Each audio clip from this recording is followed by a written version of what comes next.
E, para suprir uma necessidade, o ministro da Saúde, Alexandre Padilha, anunciou a contratação de 4.000 médicos, dos quais 400 deverão chegar já na próxima semana. A minha indagação, senhor presidente, senhores senadores, é que eu penso que o governo está omitindo muitas informações relevantes nessa matéria. A chegada de 400 médicos de Cuba num contrato que não está claro se é uma contratação individual com cada profissional, então estaremos contratando de fato médicos, ou se o governo está contratando com o governo cubano, portanto, contratando um serviço. Parece não pessoas terceirizando, e aí tem a precarização do serviço. O governo brasileiro vai pagar o governo cubano e não aos médicos que virão para cá. Essa é uma questão relevante a ser esclarecida, para evitar uma questão até de uma exploração por um país de uma atividade relevante como a medicina. Nós queremos que o problema da assistência à saúde no Brasil seja resolvido, mas temos o direito de saber quais as condições. Primeiro, as questões logísticas. Chegarão 400 médicos. Para onde irão? Para uma unidade militar? Em que unidade militar? Como é que eles sairão de Cuba? Em aviões cubanos ou em aviões da Força Aérea Brasileira? Serão as Forças Armadas obrigadas a fazer a logística para esse transporte, esse acolhimento e essa hospedagem? Aonde ficarão? Vão ficar hospedados em unidades militares, portanto, à custa do contribuinte brasileiro, para prestar uma atividade para a sociedade civil? São esclarecimentos fundamentais e necessários, senador Renan Calheiros, para que nós possamos entender melhor e, na medida do possível, colaborar para uma solução. O problema é que fazer as coisas desta forma, com pouca transparência, isso se explicaria para a sociedade: olha, estamos fazendo 400 médicos, vão vir em aviões da FAB, vai custar tanto, vão ficar em tais e tais lugares. Então, nós não sabemos.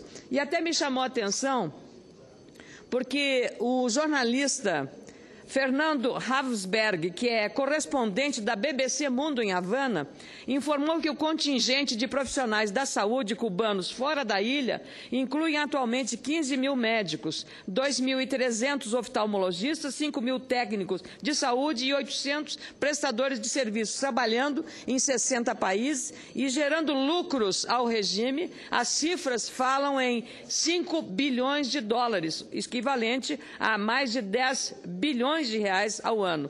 O serviço que os médicos cubanos prestam, por exemplo, à Venezuela, permite que Cuba receba 100.000 barris diários de petróleo. Ora, um médico não recebe um barril de petróleo. Então, como é feito este pagamento do governo cubano aos seus médicos, seus profissionais ali formados?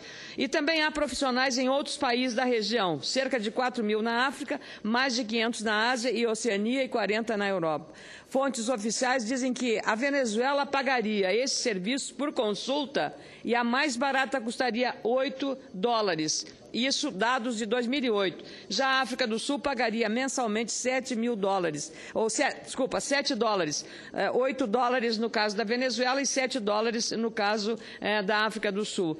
Para muitos países em desenvolvimento, o atrativo dos médicos cubanos é que eles estão dispostos a trabalhar em lugares que os médicos locais, no caso brasileiros, evitam, como bairros periféricos ou zonas rurais de difícil acesso, onde moram pessoas de baixíssimo poder aquisitivo. Além disso, em geral, eles também receberiam remunerações mais baixas. É por isso que eu penso que o governo, se quiser ter o apoio desta Casa, precisa dar todos os esclarecimentos necessários em relação a uma transparência nesse programa, que é relevante, não há dúvida.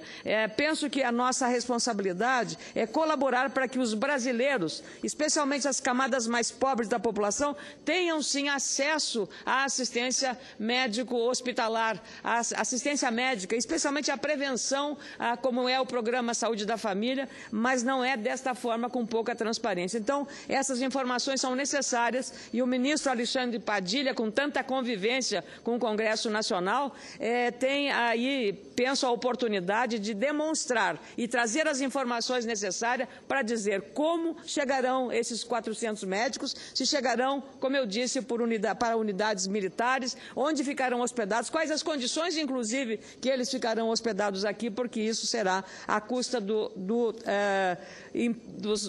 trabalho e às custas da sociedade brasileira. Nós queremos a solução, mas também queremos muita transparência numa decisão que até nos surpreendeu pela forma como ela foi anunciada depois do que se discutiu aqui. Tem aqui um projeto tramitando de iniciativa do governo em relação ao ato médico, que é relevante, esperamos que logo seja discutido e aprovado. O governo já foi submetido à questão dos vetos em relação ao ato médico e também aos programas que o governo está fazendo no programa Mais Médicos, e eu penso que a transparência é o melhor remédio, senador Jaime Campos, o melhor remédio para uma democracia, e isso, especialmente em se tratando de saúde dos brasileiros, especialmente dos mais pobres. Muito obrigada, presidente.